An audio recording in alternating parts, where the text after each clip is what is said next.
అమెరికాకి రష్యా ఘాటైన వార్నింగ్ ఇచ్చింది.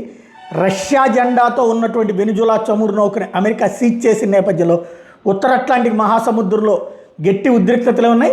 గట్ట మీద ఇప్పటికే పుతిన్ సర్కార్ తీవ్ర ఆగ్రహం వ్యక్తం చేసింది. తాజాగా రష్యా చట్టసభ్యుడు ఒకరు దీని మీద ఘాటైన వ్యాఖ్యలు చేసుకొచ్చారు. అవసరమైతే అమెరికా పడవల్ని ముంచేస్తామని వార్నింగ్ ఇచ్చారు. ఏం చేసినా మాకు శిక్ష పడదన్న అతి విశ్వాసంతో అగ్రరాజ్యం ప్రవర్తిస్తోంది. ప్రతీకార చర్యలతో అమెరికాను అడ్డుకోవాలి. అంతర్జాతీయ చట్టాలను ఇలాగే ఉల్లంఘిస్తే మిలిటరీ దాడులను ఎదుర్కోవడానికి ఆ దేశం సిద్ధంగా ఉండాలి. అవసరమైతే టార్పిడోలతో దాడులు చేయడం, అమెరికా కోస్ట్ గార్డు పడవలు ముంచేయడం వంటివి చేయాల్సి వస్తుందంటూ అలెక్సీ జురాక్లెవ్ రష్యా ఎంపీ వార్నింగ్ ఇచ్చారు. ఇదే సందర్భంలో ఈ నౌక స్వాధీనానికి సంబంధించిన వీడియోని యుఎస్ కోస్ట్ గార్డ్ విడుదల చేసింది.